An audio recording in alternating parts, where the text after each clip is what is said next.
this morning. I'm here at the Notre Dame, Indiana, Notre Dame University to be specific, and talking with Joseph W. Thomas, who since 1989 has been a librarian at the Kresge Law School Library here at the university. Joe, if I can call you that. Sure. I noticed that you started as a catalog librarian, but for about the past 20 years you have actually served as the head of technical services.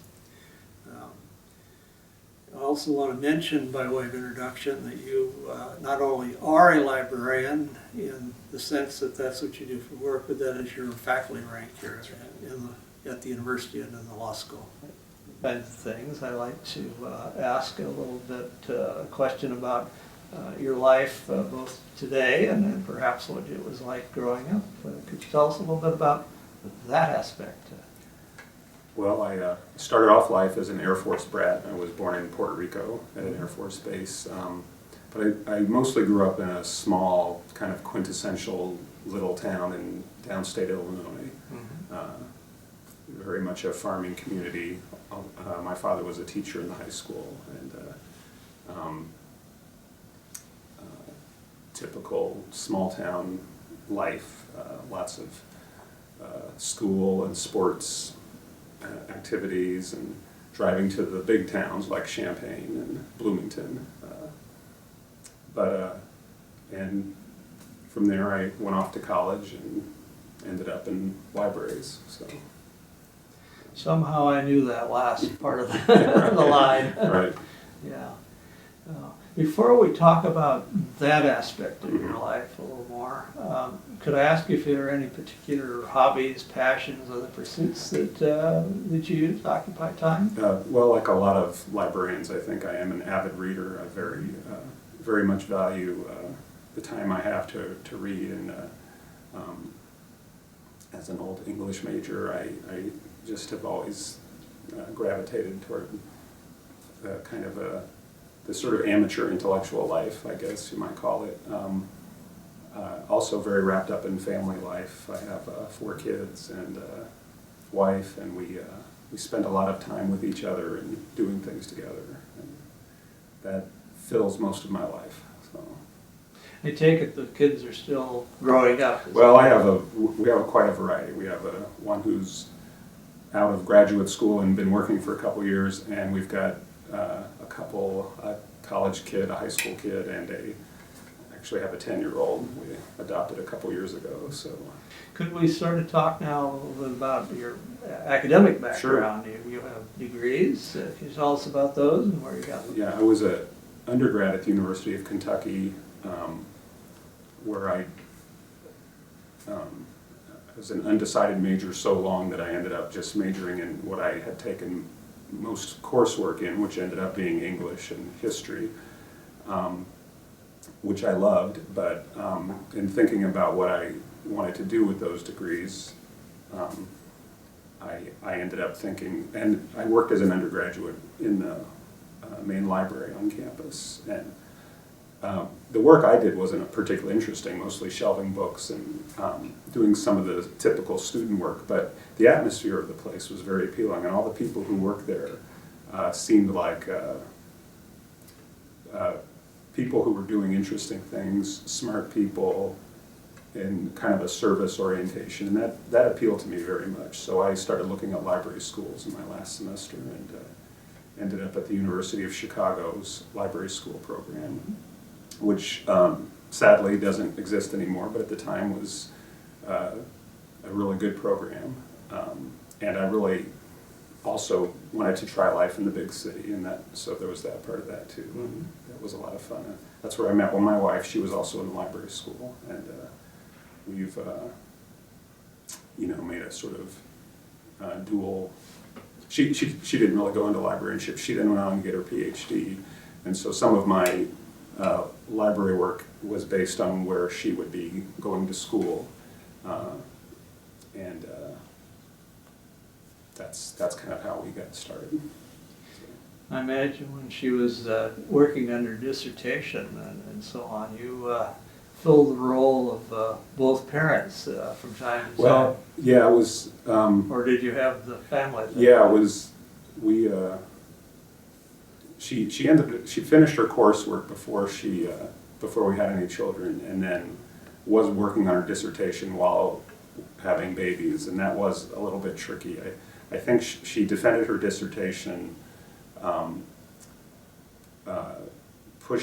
She had a baby in a carriage that someone went and walked for her while she was in her final defense, and it was a week before the deadline, so it was all very tight. But she must have been very nervous too. I mean, everyone is. It's interesting. Now, I noticed you started off in the library when you were in college in Kentucky. You later went on to be a catalog librarian at Eastern Kentucky University. That's right. Now, I know that at least last time I knew, they didn't have a law school or a law library. No. And yet eventually you sort of came around to our part of the profession. Right. Could I ask you sort of two questions, although it's better to ask only one at a time, but I'll cheat. Okay. And one is, could you tell us a little bit about that experience, your first role there, and some of the things you did and that kind of thing. And then evolve on to how it was you decided to, or came to realize that your choice of profession was going to be in the law library. Well, it's all kind of circumstantial. I mean, my wife her initial, when we were done with library school and had just gotten married, she was going to work on a master's degree in English literature at Kentucky. And I went down there with my brand new library degree and looked for a job. And I ended up initially with three part-time jobs. One of them was at EKU. I also did part-time reference work in the Lexington, Kentucky Public Library, which was a very interesting experience. And the EKU job was I did cataloging technical services work in a kind of a model school library for their education program. So they'd set up a library of about 30,000 volumes that was supposed to epitomize what a school library would have in it. And so it was a very different kind of material from a law library. And so, but it was a very good beginning way to get into the profession, way to learn about cataloging. I did a lot of Dewey Decimal work in those days, which that was the only time I ever did that. And then after that experience, after my wife got her master's degree, we were then looking around for PhD programs. And so we were trying to find a place that had a library opening and was a place she wanted to get her PhD on. So it was kind of not the kind of search I would recommend anybody undertake, but we were too stupid to know it wasn't a good idea at the time. And so we ended up at Indiana University in Bloomington, where she got into the PhD program, and there happened to be an opening at the law library, which I wasn't particularly looking for a law library job. I was looking for a job, and but it was really fortuitous. I think it was very interesting work, and it was really good people, and I think the academic law library community turned out to be a really good fit for me. One of the things I really like about it is its size. It's not so big as kind of the ALA universe, and you get a sense of having colleagues at other places who are doing similar kind of work, and I think the connections were easier to form. And so anyway, I went there to do something which people who will remember back in the old days was called retrospective conversion, which kind of sounds like a post-mortem religious experience, but was really just the term for taking all of those paper records that we all had in libraries in those days and converting them to electronic, specifically the card catalog type materials. So that was the kind of specialty they were looking for at the time, and my cataloging background worked into that. So I was lucky enough to get the job and sort of went from there. I remember the day we went through the same thing at American U. We had automated, as we called it in those Right. days. We had Inapac, I think it was the name of the online catalog of that era that we had. And the catalogers worked furiously to take the records that were in the old paper card catalog and put them into the system. That was the conversion, of course.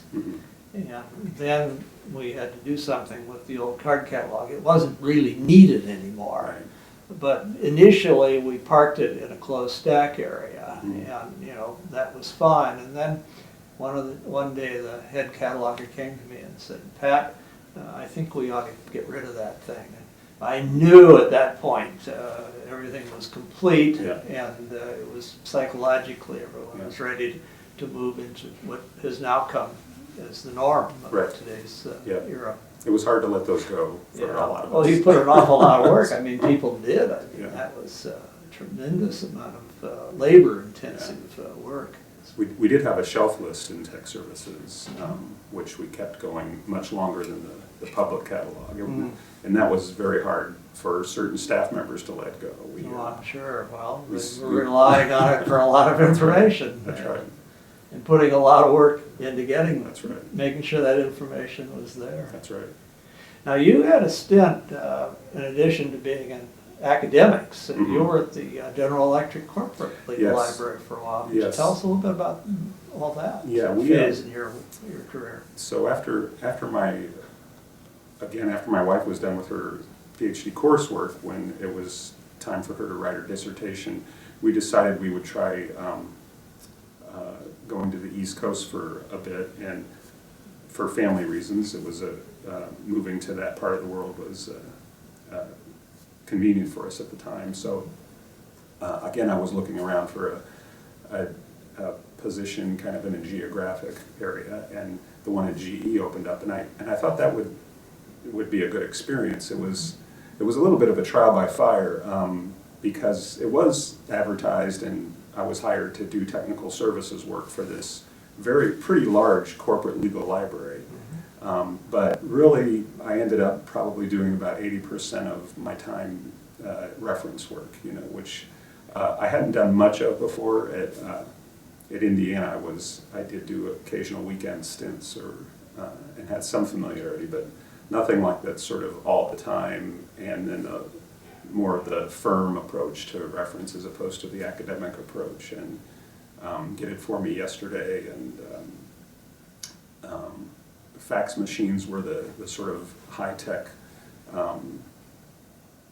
solution to a lot of things then, and I got to be the fax machine expert, and that was part of my technical services work, and but it did teach me a lot about forming relationships with other librarians and getting help when you need help, and it did cement me with the community, even with the academic community, because we relied on a lot of academic libraries to help us get material, and I found a lot of cooperative friends from that experience, so it was a good one. But it was not the kind of atmosphere that I enjoyed as much as I did academic libraries, so it was kind of a brief foray. Well, that sort of brings me to inquire about, so when you're on the East Coast, you went way out west. Those of us on the real West Coast think of this as way back east. Right. And here you are in Indiana, South Bend, Notre Dame area, here at Notre Dame University, as now head of tech services, originally catalog librarian. Right. Talk a little bit about how that all came about, Sure. and when you did your college in Eastern Kentucky. I mean, we think of that East Coast as being out west, but it's not this far. No. And the sort of things you've done here and some of your experiences. Well, so this was the first, I think this coming to Notre Dame was the first time I was looking for a job where I was just trying to find a good job as opposed to having kind of circumstances dictate where I should go. And one of the things that happened is that Janice Johnston and I had worked together at IU in the law library, and she had come to Notre Dame, and when she heard that I was looking for a job, she called me and said they had an opening for a cataloger here and wanted me to apply for it. And so I looked into it, and I was really, Roger Jacobs had only been here for a couple of years at that point, and I knew he was, I knew who he was. He was a big name in the profession, and I knew that Notre Dame was working to build its library, and that they had hired Roger specifically to do that. And I knew he had hired Janice to help out with that, and I had worked with Janice, so both of those were inducements to me. So I did come for the interview and really found it very appealing. And having grown up as a Midwestern kid in a small town, and as a Catholic, Notre Dame always kind of resonated with me. And so there was that appeal too. And so I came and really liked it. And so I thought, well, I can do this for a couple of years, that this will work out all right. And it proved to be a great job. I mean, Janice and Roger were in many ways my true mentors, I think, in the profession. They both were very influential in how I look at things and how I do things. And that couple of years has turned into 25 or more, partly because it became so easy to stay because of the place. I've had all kinds of opportunities to grow, you know, starting off as the cataloging librarian and then changing positions. Even just this last year, we've gone through a reorganization, and my role has changed again somewhat. But I've always had the opportunity to take it where I want it to go, basically. And then when Ed came after Roger retired, it was a continuation of that. So it's always just been a place where I felt supported. And well, you know, when you're in a place that's treating you well, and you've just described what that really means, it's not just compensation, it's all the other aspects that are part of that, I think.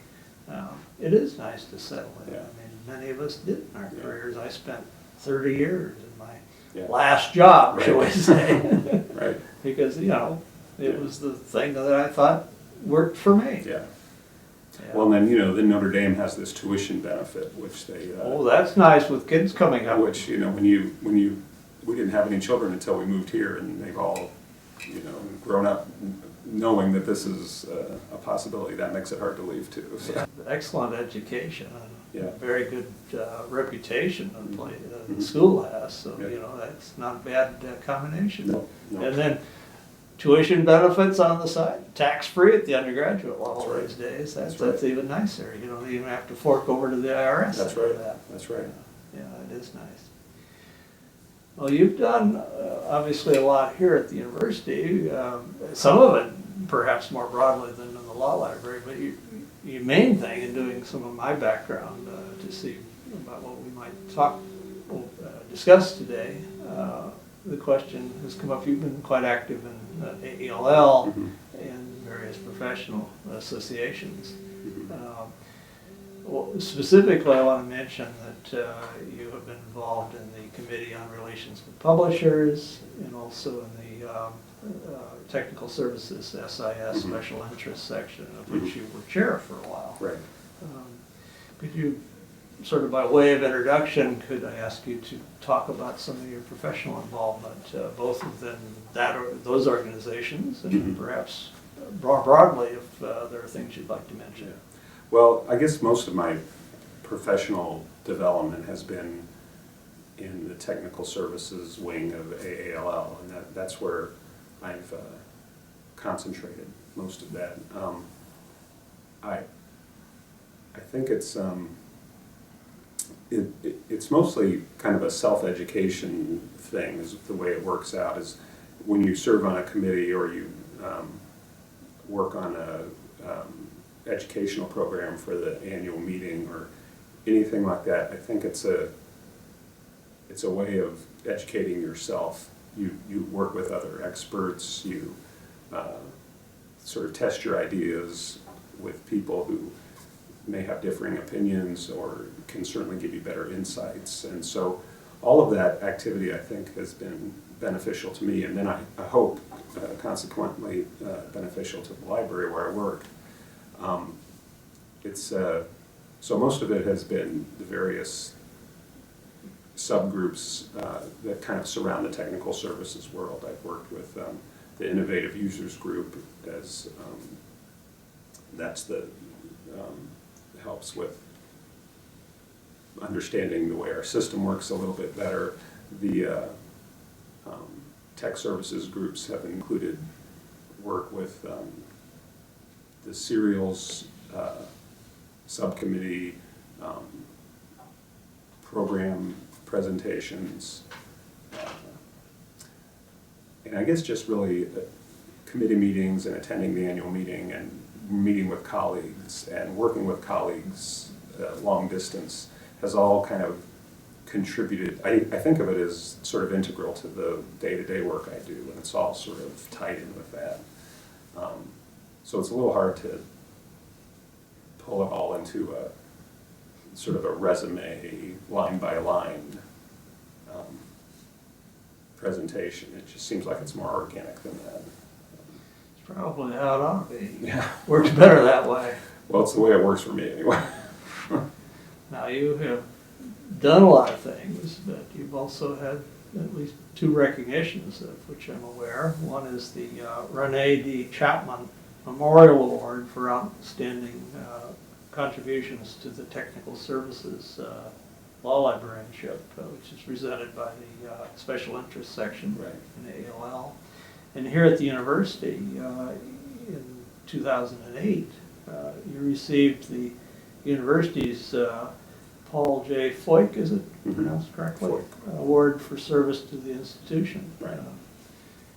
Perhaps you've received other things, but I imagine maybe tell us a little bit about those awards and how you what it's meaning to you having receiving them. They were both very flattering. I actually got them both in the same year, just coincidentally, because one is an AALL TS Special Interest Section Award, and the other one is a University Award. And they're, in some ways, they're sort of recognition of, career of work. And so that's, the TS one in particular was very flattering because it was my colleagues in the profession who, at some level, appreciated what I've been doing. And there are so many people that I've worked with over the years that I admire who were part of that group, that it was very, I was very touched by that recognition. And then the university one was also very, it's an award, a campus-wide award for librarians, so it's, for a law librarian to get it does require someone to recognize it other than just people in the law library. And so that was, I have worked closely with colleagues in the Hesburgh Library, our main library on campus, over the years, and that has been very satisfying.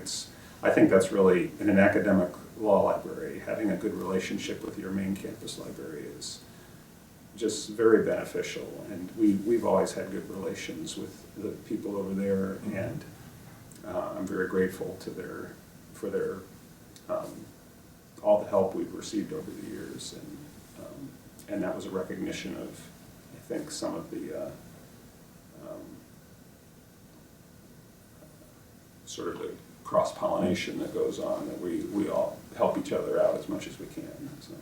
Now, it's my understanding that here at the university, they have faculty status in the university library, and you do here in the law school and the law library, but you're separate faculties. You're not part of the same precise department or unit. It's kind of an odd arrangement. We're sort of the very particular subgroup because we're library faculty but attached to the law school, so there are just a few of us. Though we're pretty much governed and have the same rules as the university library faculty. So. We had much the same situation at American U where I was. Well, Joe, you've done some scholarship, you've done some writing, and I imagine you started off a few minutes ago, you mentioned that when you got into the field, you encountered the Dewey Decimal System. I doubt if any of those articles are about the merits of the 347 category in that, which was the No. basic Anglo-American law category. Yeah. I grew up in a library that actually was Dewey classified for many years, and then the Library of Congress came along and moved to that. Our retrospective conversion, though I wasn't part of it in that library, was to not only take the cataloging from the old paper records, card catalog, into the computers, but also to convert it to Library of Congress standards and classification numbers, so things would interfile with the newer parts of the collection. Yeah. It was quite a job. Yeah. Aside from that, do you want to talk a little bit about some of your writing or scholarship work? Well, it's been, I wouldn't call it scholarship so much as just kind of practical things. I have, whatever I've contributed over the years has mostly been in that vein, I would say. I think one of the things I guess is a contribution that I'm pleased with is I edited the TSLL for a while, which is the Technical Services Law Librarian, which is the newsletter for both the Technical Services SIS and the Online Bibliographic Services SIS. And I think it's always been a really pretty good publication, and it was I had done some writing for it before that, and then I edited it for a while, and that was a very satisfying and I think useful way of kind of participating in the very kind of practical scholarship that tech services people usually engage in. You know, it's a little bit less theoretical usually, and more this is how you can get it done. And I think that's probably very useful information because it's imparted that way. Right. And I think that's kind of the mark of the sort of the kind of work that's most valuable for people who do this kind of work is,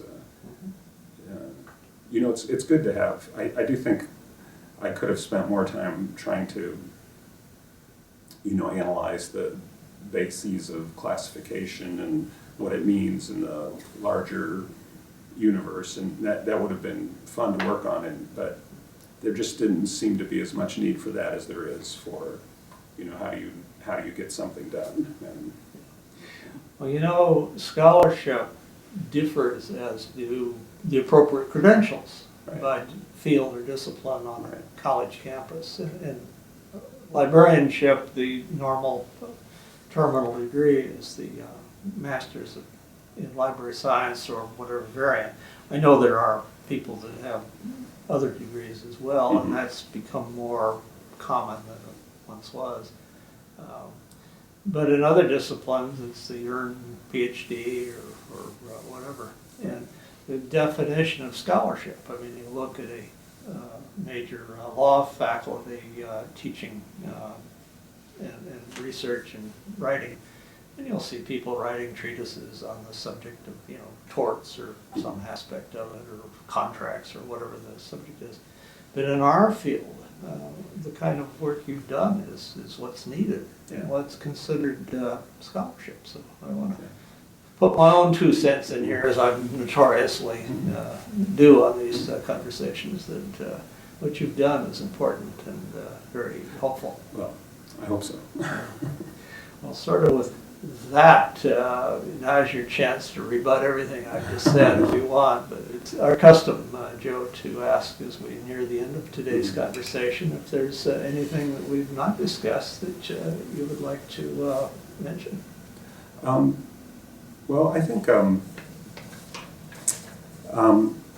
I guess I want to emphasize more than maybe I have how much anything good I've done or anything that's positive about my experience here really is thanks as much as anything to the colleagues I've worked with. I've already mentioned Roger and Janice and Ed as mentors, but I think also just the people I work more directly with on a daily basis, the other librarians and the staff, have just been have really made whatever kind of career I have, and has made the work of the whole place worthwhile. So I guess I don't feel like I emphasize that as much as I should, that the other people I work with are as much a part of my work life as whatever it is I'm doing. And I think I sometimes feel like in a sense we as well as other law libraries I know are feeling the pressure about reducing staff and reducing budgets, and it does come at a cost. I think we're experiencing a bit of a brain drain in some ways. We've got if you keep taking people away from the kind of work that we've done traditionally, that same kind of work isn't going to be done as well. And I do feel sadness about that, but because I do think that's what's made this profession work out so well for me, is the people I've worked with. So I didn't want to let that go without mentioning that. And I guess my general sense about the law library, the way law libraries are becoming, is sort of related to the way libraries in general are becoming, in that I appreciate, I'm not a Luddite. I don't think we should go back to card catalogs and reporter volumes on the shelves, but I am just a little worried that in some ways we're maybe losing some of the intimate connection we used to have with knowledge when we touched it more. That it's certainly possible to read everything and know everything that you could have known in books electronically, and I don't mean to suggest it's not, but I do think we work with the information differently, and I guess I would just be wary about losing the kind of connection we as a profession have with the actual information, as opposed to just coming up with more and more clever ways to make it available. I think we still need to make sure we have some understanding of it and some appreciation for it as well. And I know most of us in the profession still feel that way, but I think there are outside forces that are maybe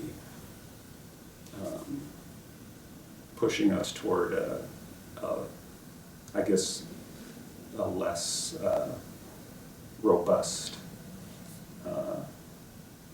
relationship with that information, and I'm hoping we can resist that. So. Well, I think perhaps on that note, which I imagine many people would find that something with which they would agree. Some of the old we don't want to lose. That's right. Although we have to be, move with the times, right. I'm sure.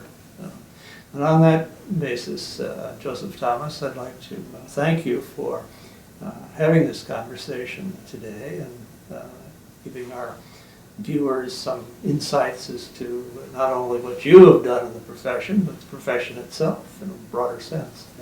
Yeah.